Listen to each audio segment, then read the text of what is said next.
Welcome to another episode of Under the Strap. I'm your host, John Rathouz, and this edition has more of an acoustic vibe as I recently returned from a few days on tour at the Colonial in Fort Worth, Texas. I had the chance to sit down for 10 minutes with Jim Bones Mackay, 36 hours after caddying a major win for his player, Justin Thomas, at the PGA Championship.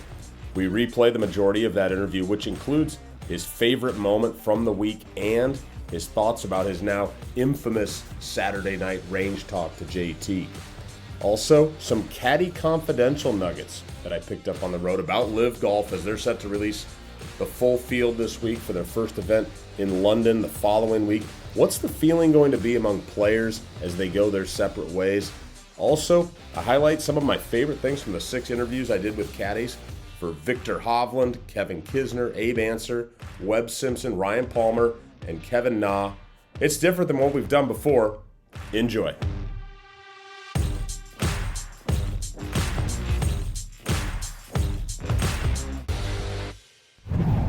What's up, everybody? John Rathouz here with another episode of Under the Strap. We're going to call this an acoustic version, flying by the seat of my pants.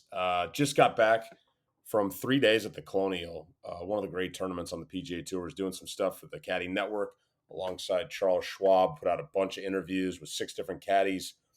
Solly from No Lane Up jumped in on Friday, hammered out 3 more. So it was really cool content all week long. You should go check it out on our website. Go on the social media feeds, our YouTube page as well. Lots of cool content with all the caddies. I want to talk about it a little bit later in the podcast. But yeah, Wi-Fi out at the house. So was on with CenturyLink all morning, threatening them. Ridiculous. This day and age that, it's a Friday. They say, yeah, we can get out to your house next Thursday. It's like, that's not, it's 2022. So then we go get the phone on with the old company that we left and said, when can you get out here? So they're coming out on Wednesday, improvising at my brother's house here. Of course, had my microphone with me. Was going to try to record a podcast with Solly from No Lane Up. Colt Knost, too. Got to interact with those two. They'll come on sometime. It just didn't quite happen. So busy getting content last week with Charles Schwab. And, of course, my microphone broke as well. So now here I am just naked on the MacBook Pro doing my thing. It reminded me of a story. My boy Pepsi Steve, great caddy. He's with Richie Wawrinski now, longtime roommate on tour, and used to caddy for Keegan Bradley. They won the PGA Championship together. Also, he had a lot of other tournaments. Great guy. He had that famous run-in with Miguel Angel Jimenez, which is a great YouTube look up. You don't talk like that to me. But they won the Omaha Cox Classic here in my hometown, 2006, and he was working for Johnson Wagner. And it was the final round, and they didn't take the umbrella out. There was no forecast for any storms, and they didn't take the umbrella out with them. And they got to the turn, and the turn kind of comes back to the clubhouse, and Johnson said something like, "Hey, you sure you don't want to get that umbrella?" And he's like, "No, we're good. No worries." Like right in the thick of it, like leading the golf tournament, 1 shot off the lead, and so they get out there, and of course they're on like the 14th hole. And this storm comes in, showers downpouring, and Pepsi, that's just the number one rule as a caddy, like not being prepared with the umbrella. Your guy gets soaked. So he's a quick thinker on his feet. He goes into the crowd. He sees a guy with an umbrella, and at the time they're the Titleist, everything, all Titleist, Johnson Wagner's clubs, and he sees this guy with an umbrella. He's like, dude, I'll pay you $20 for your umbrella. So he gives him $20, gets the umbrella, Nike umbrella, of course, and using it for like the entire last 4 or 5 holes. And they're on TV. They go on to win the golf tournament. And so Steve, was laughing about that, they're finally on TV and they don't have the right sponsors umbrellas. So that kind of reminded me of what I'm doing today. Just kind of riffing a little bit, hopefully enjoy. We're going to have a lot of guests coming up this summer. Like I mentioned, Colt Knost is on board coming on. He's blowing up right now. Love Colt, doing such a good job for CBS. They're their Subpar podcast too. And then I had a chance to meet Drew Stoltz, the sleaze from Subpar. Also, he's caddying at the Colonial for Wyndham Clark. Was just checking, they were like posted 2 over, like it's going to be right around making the cut. Depends on how much the winds kick up, I guess, Friday afternoon. So maybe they're playing the weekend, but he was agreeable to coming on and stuff. So we'll catch up with those guys as the summer goes on. But really fun week out of Colonial. And, obviously the week before PGA Championship, what an epic finish. We had Justin Thomas on the caddy line, so it was a win for the caddy line, but it was so unexpected. At least, come Saturday, he had got off to a great start, but he kind of faded. And that finish there with Zalatoris fighting and posting a score with, and then Mito just not getting in the playoff is just the ultimate kick in the nuts. Not to that extent. I remember caddying for John Merrick in Riviera, and it was a Saturday morning restart. We had to come out and restart again, and we made a double bogey. We were like the last group to finish. Made a double bogey, missed, dramatically changed the cut line. So all the other guys got in, and then we missed out. And certainly far greater stakes there with the PGA Championship and Mito doubling the last hole and then not even getting a chance to be in the playoff. And that was unfortunate. I was trying to figure out what he was doing with that swing on the tee, and he hit this awesome Stinger 2-iron, this really sexy Stinger 2-iron earlier on in the day. I mean, that thing went like 6 feet high, and it looked to me like he was trying to hit like a chippy cut, kind of stinger shot, and just didn't fully commit to it. Obviously, there's a weird contouring there on 18 at Southern Hills. One hopped it into the water, and it just is one of those ones where it's like, man, if you can find the fairway, the tournament's yours, or at least you're, going to be in a playoff with a bogey. And so that was unfortunate. So, but I mean, Justin Thomas jumped on it, and we were catching up with Ryan Goebel, Will Zalatoris' caddy, all week. I mean, he does a great job. There was a lot of clutch golf out there last week, and had a chance to catch up with Bones when I got to Colonial. I got there Tuesday morning, went out to the golf course, kind of was checking the lay of the land, and we had a sweet little spot there that Charles Schwab set us up for to do our interviews, right up above 17 tee box. You can see 18 green, see a little bit of 16 green, and so we were set up there, and it was kind of stormy, weird day, and all of a sudden it started raining, just pouring, and I was just kind of looking out, seeing who was out there and stuff, and guys were out there with their umbrellas, of course, and in comes walking like back towards, I don't know, the 10th tee. They were out on the golf course, maybe on 13 or 14, and it's Bones, who you can't mistake his walk. He's got kind of that double knee replacement, been caddying for all my life walk. And then Justin Thomas and Justin's dad. And I mean, just the three of them cruising in, you wouldn't have known that they just won, his second best win of his career, or another one, it was just an unbelievable victory for him. And he's walking in, just like a normal guy. So it's just interesting. It's like just another week, here we are 2 days removed from winning the tournament in dramatic fashion. And you're just like anybody else, getting ready for the next tournament. And he didn't have a nice first round. I don't know where he kind of slotted on Friday, but really had a chance to catch up with Bones later on that day, which was great. He was gracious with his time. Awesome win. Congrats on the win last week at the PGA Championship. Thank you very much. So you guys were 7 back to start Sunday. On the 10th hole, you were 2 under for your round. Okay. Kyle Porter of CBS Sports reported that Data Golf had you guys having like a 0.4% chance of winning.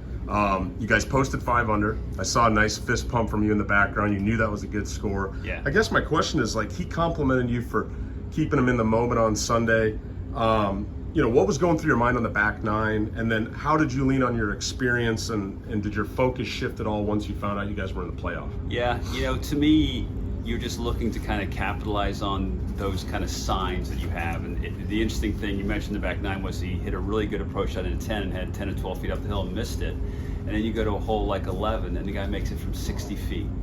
Then you step up on 12, which is a tough driving hole, and he just, hits it 310 right down the middle over the dog leg in the center of the fairway. And you're starting to feel that momentum and good things potentially happening. Of course, he's been playing well this entire year, so it was more, I did what any caddy would do. It was just, trying to engage the guy in conversation as much as you could, so let's just talk about the here and now. And it was just fun to kind of try and keep it as small as you possibly could. And so, birdie on 12, again, picking up more and more momentum. But the fun thing for me to see as this caddy was, because I'm pretty new to the job, was, as he more and more got in the thick of it, the more he could smell blood, the extra levels his game went. He played better and better and better as the day went on, and that was a really fantastic thing and a cool thing to witness as the caddy. And by the time we got to 16 and we're playing out of a greenside bunker from 100 feet, it looked like he was trying to make them. So that was cool.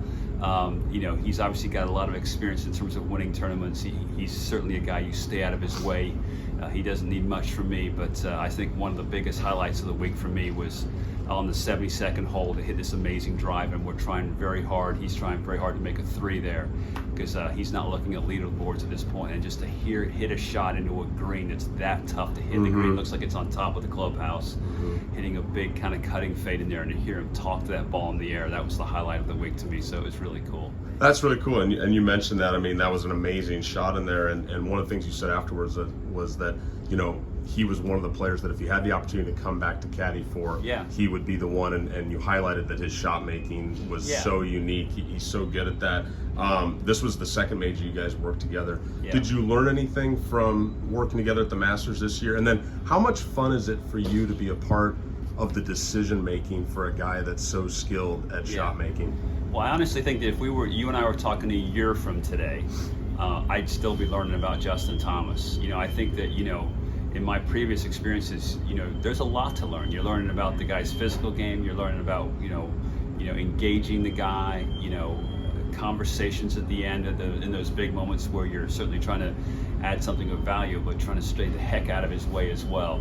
So, it's just, I love a guy that hits shots. You know what I mean? There's some amazing players out here, and they're all a little bit different. But to have a guy, and you're right about, I talked about some guys early on in my TV career, like 4 or 5 guys, but then it would dwindle, and my wife and I would kind of like say, well, maybe not that, and literally the list got to 1. It was 2 for a while, and then the last year and a half or so, it was 1. And you never think it's going to work out. There's 200 players out here, and what are the odds that this one guy's going to call? But he did. So incredibly lucky for me. I'll be learning about him for a while, but to be in the mix with him, have a chance to win a major so early in our time together was incredible. And it's funny too, because I'd had this conversation with Greller the week before Jordan Spieth's Caddy. We'd had dinner, and we were just kind of BSing over some Mexican food, and he said, hey, have you ever been in a playoff in a major? And I hadn't, and I thought, boy, that would be a weird experience, because obviously those major wins are tough to come by, and to be out there in a playoff, it would be, and then 6 days later it happened. So we had a laugh about that over a beer last night, and it's just yet another one of those little caddy memories you have out here that you'll take with you for a long time. How proud are you of your guys' performance last week at the PGA? Couldn't be more proud. The thing I love about Justin, there's a number of things. One of them is that he's really honest about the state of his game and what he expects from himself. He did an interview not long ago, and he goes, man, I'm pissed off about where I am ranked in the world. I love that. He calling himself out and working as hard as he does, to see it all come to fruition last week on a golf course that he said from the get-go, 5 holes in the first practice round, man, I love this place. So you kind of hope you got that good mojo, you just get out there and hopefully get off to some kind of good start, which he did, and then you're battling away, and at one point I think on Sunday he got as far as 8 back, but he kept it small and was just hitting shots and just like we all do out here, hoping for the best. Maybe something will fall into place, and then lo and behold, there you are. And to play 16, 17, 18 in regulation the way he did was amazing, and got a couple of breaks obviously to get into the playoff, and then it was just a clinic after that.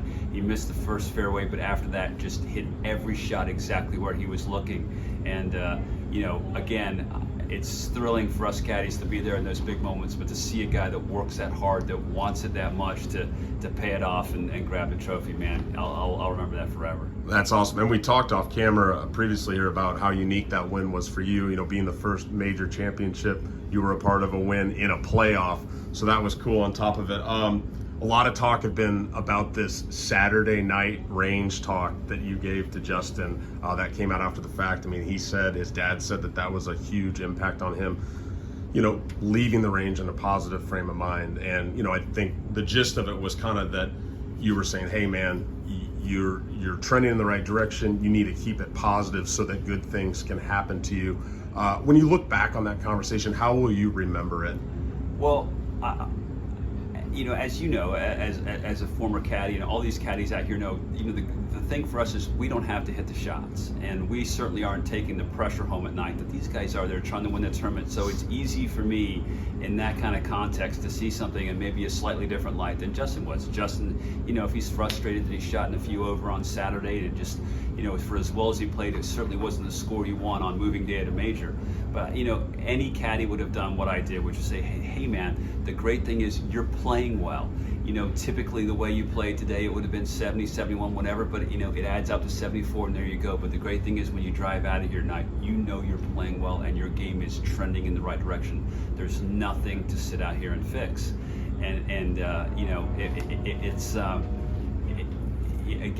It's easy for me to say it because, again, I'm carrying the bag and getting the dirt out of the grooves and telling him he's got 178 and all that stuff. But in those moments when those guys have so much pressure on yourself, hopefully, we're in a position to say something that will hopefully make life a little easier for those guys. For sure, absolutely. And another thing you were quoted as saying afterwards, which we all know, is that you love caddying. You said this is the greatest job in the world. I guess, what is it about it that you love so much, and what do you think is most important, the most important trait for you, I guess, as a caddy? Yeah. Well, I guess obviously the payoff was last week, and it's certainly got nothing to do with the financial aspect of things. I just think that it's those moments, it's those snapshots in life. It's those memories you're going to have inside the ropes that hopefully we're all going to have. That you're just are gonna last a lifetime. It's so cool to be in the mix. It's so cool to be a tiny part of the competition. But these guys went in there and signed their cards last Sunday, and Justin hit a few balls waiting on Zalatoris to sign his card, and then we congregated in these carts, and they're going to take them out for the first playoff hole. And in doing so, they drove the players past these massive grandstands behind 18 green, and the place went bananas as these guys were going out to contest this playoff. And the hair on my arm stood up, and I remember thinking, well, that's why you caddy right there. It's being inside the ropes at a major, whether it be the PGA or St. Andrews here coming up in several weeks. That's why you do it. And again, I've been spoiled rotten. Nobody needs to tell me. I'm grateful for these great players that I've worked for, but caddying out here for all of us is a real treat. And for those of us that love the game, it's just fun to watch it played at that level, from 5 feet away. Right. Yeah, one of the most unique jobs in sports. All right, last question to get you out of here. Just what was the celebration like on Sunday night, and then over the last couple of days, and then here we are 48 hours later, and you're getting ready here at the Colonial. On to the next week. Yeah, it's the circus moves from town to town. We went out there and played some holes, then got rained on, and the great thing about what these guys do is it's the Colonial this week. It's a great tournament, one of the real iconic tournaments on the tour, and everybody wants to play well. Nothing changes, and then certainly that I will say to your question about the celebration, that one of the things I've forgotten is what these guys go through after winning these majors. Justin did a tremendous amount of media after the fact, so he was there for a good 2 or 3 hours afterwards. But so by that point, having been through 18 holes in the playoff and and the mental rigors of all of that, everybody was just ready to just fall asleep, which is basically what happened. So we'll all get together maybe at a later date and have a great time. And of course, Justin's getting married later in this year, which is going to be really exciting for everybody, and certainly for him and Jill. But it's just cool, but now we're at the Colonial, and let's do it again. Right. All right. Well, thanks for your time, Jim. Congrats again. Thanks for having me. A few things stood out when I talked to him.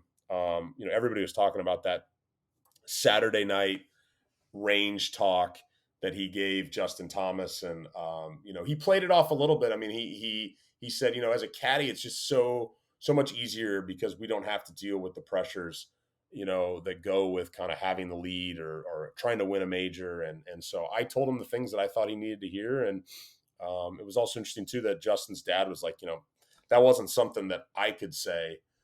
to him. It wouldn't have been as effective. So Bones, sitting there on the range and kind of stepped up to the plate, let Justin vent a little bit and then got in there and just said, hey, man, you need to be a little bit more positive so good things can happen to you. You're playing well right now. So it was cool to hear Bones' take on that. And then also just like to answer the question, like Kyle Porter from CBS Sports had a great stat he published from Data Golf that was like on the 10th tee box, JT on Sunday was -2 for the round, probably 400 for the tournament. I don't know how many shots back he was, but Data Golf said he had a 0.4% chance of winning the golf tournament, which is, crazy, and they probably don't attach that number to Justin Thomas, and Bones kind of looked at me quizzically, and that's what the stats said. But, they just kind of stayed in the grind. He was keeping his man loose and Justin was playing good and they did their best coming in and made a few birdies and posted a score. And Bones was really pumped up with that par putt he made on the last hole. And he said what the highlight of the whole week was for him was that shot that Justin hit in on 18, just how pumped he was for it. And, it reminded me a little bit, of another time where, I was caddying for Seamus Power, first tournament I ever worked for him. And, we're playing at the Victoria National, really hard golf course in Indiana on the Corn Ferry Tour. And, a few things stood out that week that were kind of similar to what Bones said and not comparing the two moments at all, but it just kind of made me, think a little bit about some things in my career that, I've said to players and Seamus was all bummed he wasn't playing perfect. And I told him on one of the holes, and I think it was maybe on Saturday, it was just like, we don't need perfect right now. We don't need your absolute best. We just need you to be present here and do as good as you can. Because I think sometimes these guys are such perfectionists and they really do have some negative self-talk that comes up at times. It's caddy's job to kind of deflect that, bring your guy back in the right lane. But that same golf course, he was kind of playing, he was in the mix on Sunday, a really tough finishing stretch there at Victoria National. And I think he played the last stretch in even par, maybe one under, I think, actually, the last three holes and posted a score. And on the last hole, he was in the fairway, I don't know what he was back at the time, maybe 3 shots back or something, 2 shots, but you could kind of sense it. You can sense it out there when you have a meaningful putt. It might not be for a win, but it could be for a top 10 or whatever. You just, you're part of the tournament all week long and you can tell when those things matter. And he had a great number in and he just chunked this 7-iron or something. And he carried the water and he was in the fairway there and he kind of left himself with this awkward 30-yard pitch shot, 40-yard pitch shot. And I just said, he's walking up to him, kind of head down. I was like, keep your head screwed on. Hey, let's get this up and down. Because I felt like with as hard as these holes are coming in, if you can get this up and down, we've got a chance. You never know what's going to happen behind. And that was the same thing that happened for Justin Thomas. And it went all the way down to the last swing. And Seamus hit a good one up there to about 5 feet, made the putt. And we signed our card. And I said, keep your head screwed on, and we went to the range, hit some balls. And lo and behold, some crazy stuff happened. Some guys made double bogeys. Cody Gribble spun a ball off the green. He made a bogey. And all of a sudden, he won the tournament on the driving range. And, that's what happened to JT too. I mean, he had to go earn it in the playoff and he played brilliantly, but, he posted the score and got the job done. You never know in golf. It's so hard to close out these golf tournaments. Bones had some other cool comments in there too, just about when they were getting ready for the playoff, why do you caddy? And they're getting ready for the playoff and they got him in the carts and they drove Zalatoris and Justin Thomas. And as a caddy, you're on the back of the cart there, you're going out for the playoff or for a restart or whatever. And he just said the crowd went nuts. And that was just such a cool moment. And one of the reasons you do the job. So, really cool to catch up with Bones. Said hopefully get those clips in there. Couple other things like highlights from the week. It was good to see all the guys. I hadn't been out there in a while. I think since Riviera, Phoenix, I went out. And so good to catch up with some guys and a few conversations about the LIV Golf thing, which is just, they're supposed to be dropping the field. I think by the time this podcast comes out, the field for this London event's going to be released. It'll be interesting to see all the different names in it. And it's going to happen. Talking to some guys who work for some players that I know are, going to go play and they're like, this is happening. Now, how deep the fields go, that's another thing. That first one in the U.S. is going to be interesting as well because, North America and the PGA Tour. But guys are going to defect and they're going to deal with it, and maybe lawsuits will happen and whatnot. So it'll be interesting to see what that field looks like. I think we have a good idea of a lot of guys that are going to be in it, but there's going to be some surprises too. And then there's going to be some names like, who the heck is that? And why is he playing? And it's an unbelievable opportunity to make a ton of money. And you can make the case for players, caddies. That's kind of what you're out there for. Like Bones is kind of laying out, hey man, it's fun to do the job, and it is. But then there's also this financial element too. And the LIV Tour is interesting because it's tied in to this Saudi narrative, and Greg Norman making terrible comments, which you can't defend. Totally insensitive, out of touch with reality. And I am hearing rumors that he's going to be on the outs, that his days are numbered as being a part of this thing, and it hasn't even started yet. So that'll be an interesting thing to monitor. And the Saudi money part, I really don't love all the just throwing the money at it. Like, hey, we're just going to give you a bunch of money and you guys go play. Like, this is great. We're going to buy you. I think it doesn't have any prestige to it. It isn't very pure. It's just money, money, money. And some of these guys are at points in their career where they're like, hey, that sounds good to me. And so they're going to go do it. But, you also look at the factor of like what Saudi Arabia is involved in, some of the human rights things that have been brought up. And I think those are very good points. I think it's also a little unfair that the tour has kind of slid by. I mean, there's a lot of companies that do businesses with Saudi Arabia and whatnot, and they don't get drugged through the muck in the same way. So, I'm kind of in the middle on the whole thing, interested to see who tees it up. But one of the interesting comments, and it doesn't have the prestige. It really doesn't. It's winning a tournament on there. It's going to be interesting to see how that's received. 54 holes. You're going to have a cart, like no world ranking points. Like, what does that win mean? Yeah, you're going to win. I don't know how many $1 million you're going to win. Tons, like more than any person on tour. Yeah, you got paid, but there isn't going to be any prestige with it. Not like winning a PGA Championship. Not like winning even a tour playoff event. I mean, people are going to make arguments like it's going to be going on the same week as the John Deere Classic in Portland, the second event. What's a better win, the LIV Golf Open in Portland or the John Deere Classic? But talking to some caddies, and interesting points came up, and one was just that this idea that there's going to be a lot of animosity, maybe between, and there already has been some. You've seen it in the press conferences the last couple of weeks from players that have said, "Hey, I'm staying with the PGA Tour. I don't want anything to do with this thing."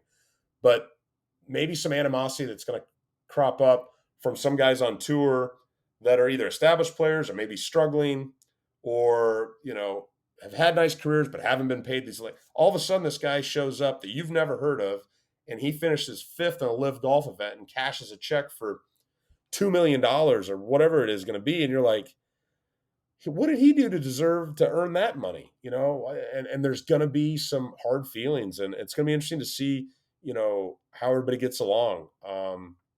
So I thought that was interesting comments just about the animosity that might come up between players on the PGA Tour and guys that are playing on this LIV Golf Tour. And then now some of these guys are going to show up at the major championships together, and, are they going to be friends still? Are you going to, how are you going to feel and talk around these guys? So that's all to be determined. Fascinating stuff.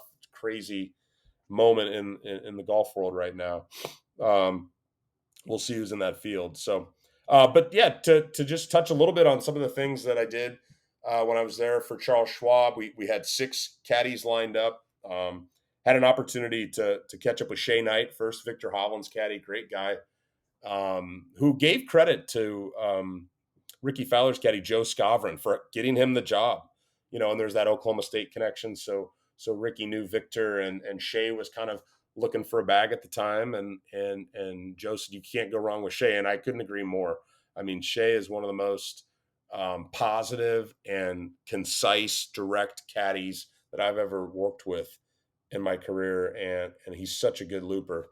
And so, that was a fantastic pickup for Victor, obviously. And one of the fun stories that he shared, I said, "What was your best caddy moment?" And he said, "Well, my best caddy moment, you know, I wasn't caddying, I was playing." And then he's friends with Shane Joel, who's now working for Patrick Rogers. And at the time, Shane was working for Mark O'Mara and lived in Orlando. And Shane invited Shay to go play some golf at Isleworth. And so he shows up, and they're on the chipping green, and there's Mark O'Mara and there's John Cook. And, they were talking about, "Hey, you guys want to play golf tomorrow?" And, Shay was like, "Yeah, let's play." Shane was like, "Yeah, let's play." And you get there the next day, and same thing, kind of chipping, hitting balls. And there's no Mark O'Mara, no John Cook, but Tiger Woods is there. And Shay goes over to the chipping greens, chipping with Tiger, kind of BSing with him and stuff. And he was like, "Is this going to happen?" And sure enough, they were going to the first tee, and Tiger had left the chipping green, kind of went into his house, because his house is right there on the back of the range at Isleworth, or it was the famous, 9-iron house. Um, and sure enough, they pull up on the first tee, and right behind him is Tiger Woods. And so he went and played 9 holes with Tiger. And he said, and Shay's a really good player, played a lot of high end amateur tournaments, and he's never been more nervous in his entire life than playing golf with Tiger Woods. But that was the highlight of his career. So cool story from Shay. Dwayne Bach, Kevin Kisner's caddy, great guy. I've had him on the podcast before, and we told some stories as well. And one of the great stories that I think he had that applied to the Colonial that you've maybe heard here before, but he was talking about the year they won in 2017. They were on the 9th green on Friday, and they played the first 2 days with Steve Stricker, who's the President's Cup captain at the time. And, Kevin hits a ball in the middle of the green. It's a crazy green there. It's got a lot of break in it and stuff. And he makes this curling putt on Friday, final hole of the day, goes in and everybody's going crazy. And Kisner looks right at Stricker, and this is May, and he's like, "Don't you want that kind of putting on your Ryder Cup team or your President's Cup team?" He just said it right, and Stricker's smiling, and Kevin goes on to win the golf tournament, and he played on the President's Cup team that fall. They were there at Liberty National, won the thing. And so I thought that was a really cool story from Dwayne Bach about just, cocky Kevin Kisner that can back it up, drains of puttings. Like, you need that putter on your squad this fall. Got a chance to catch up with Benji Thompson, who works for Abe Ancer. He had his Flecha Azul tequila hat on. They were making ranch waters there last week, which I'd never had a ranch water before. I had a ranch water kind of in between interviews up there on Thursday. And those are pretty strong. I don't think we had the authentic one in the can. I'd like to try the one that Abe mixes up, but Benji was talking about how cool it is to caddy for Abe, and such a chill dude. And then, Benji grew up caddying at Augusta National, and just how that kind of prepared him for being out on the tour.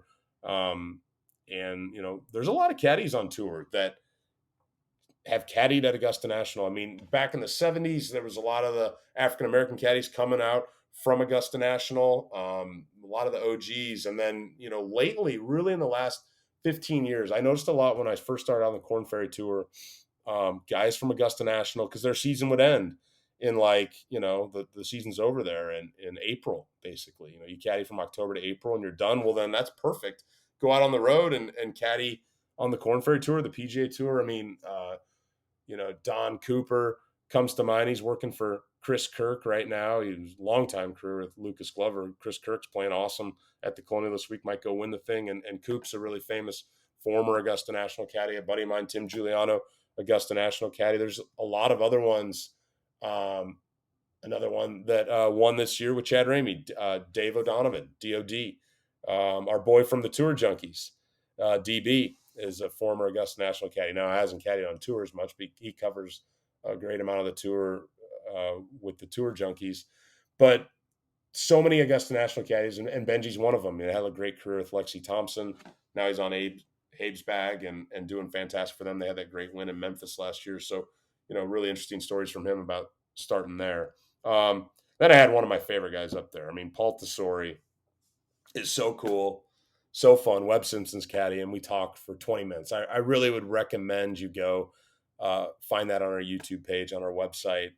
Is really fun to catch up with Webb or with Paul and hear stories about Webb. I mean, he took this gamble, in 2009 or so. I mean, worked for a lot of high players, high end players, and he said, "I'm going to go work for Webb." Who was ranked 200 and something in the world. I mean, totally unproven, but he wanted somebody that he could grow with, and their career has been unbelievable together and such a good partnership. And we talked about a lot of that.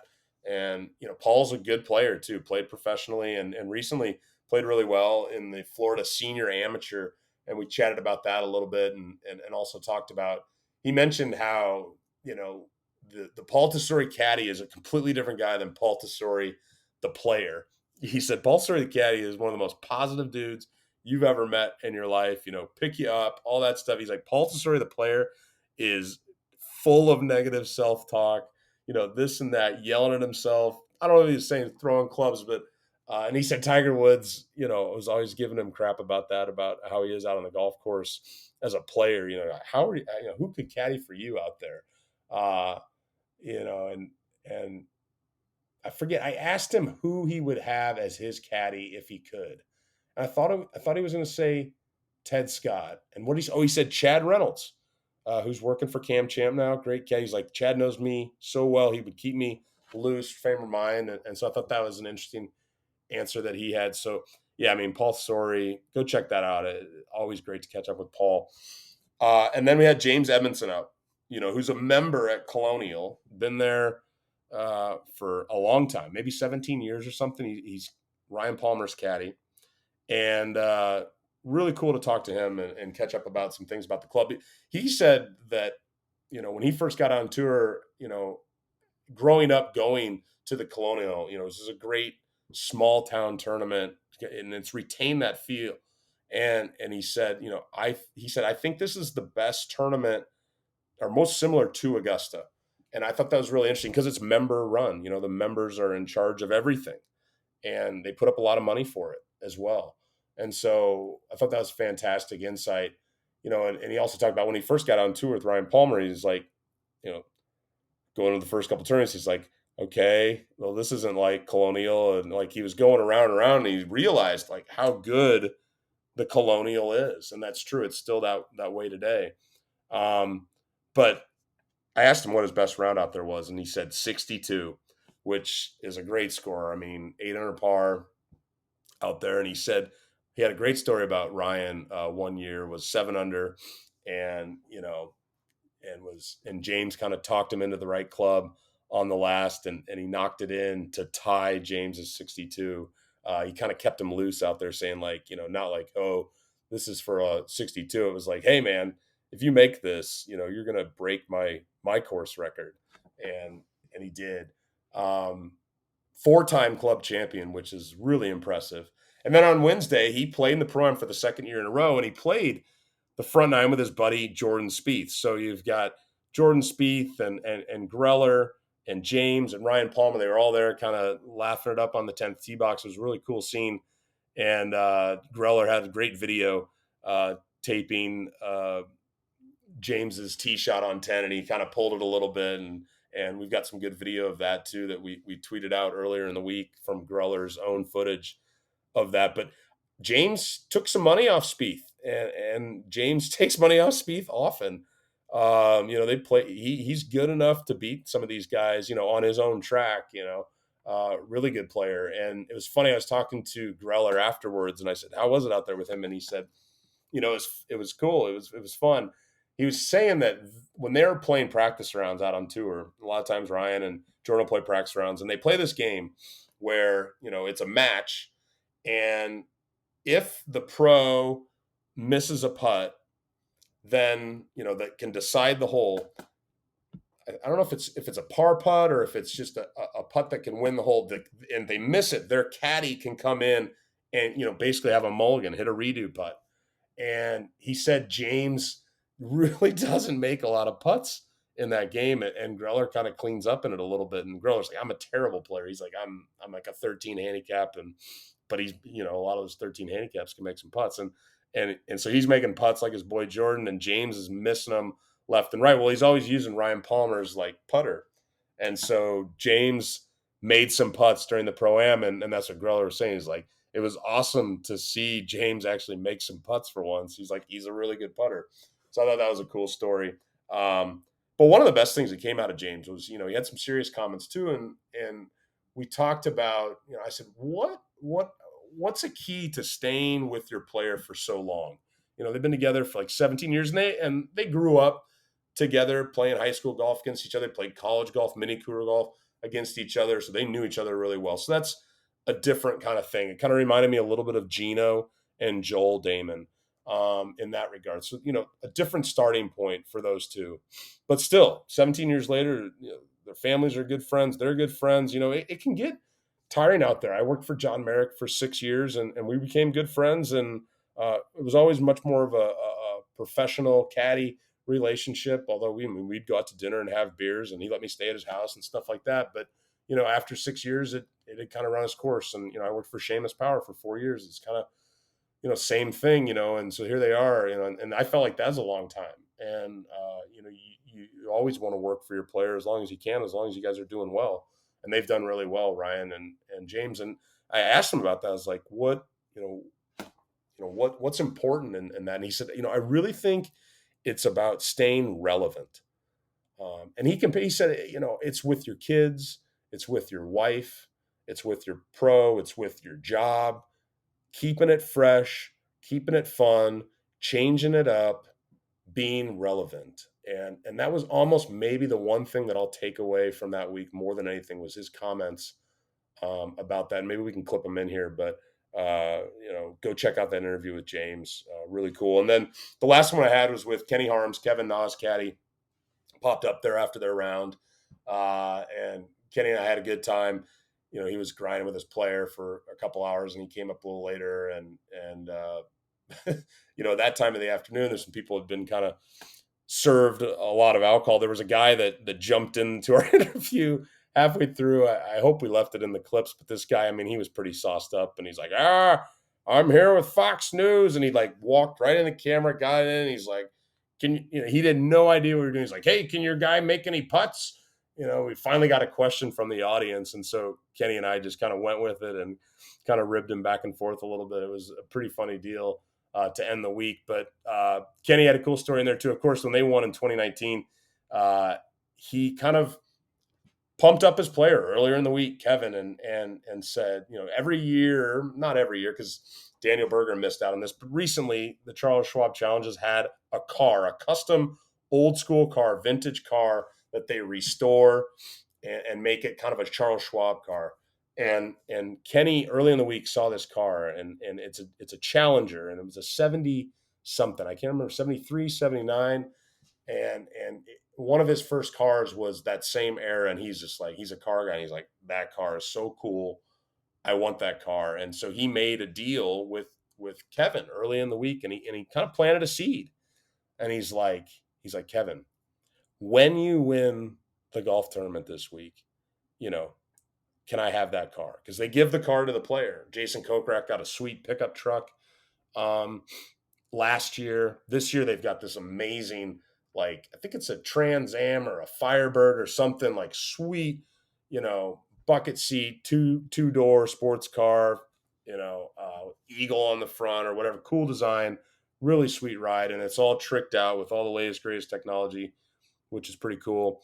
And so Kenny said that to Kevin, like, when you win this week, I want that car. And Kevin was like, well, if I win this week, no. And Kenny's like, no, when you win this week. And sure enough, he went on to win.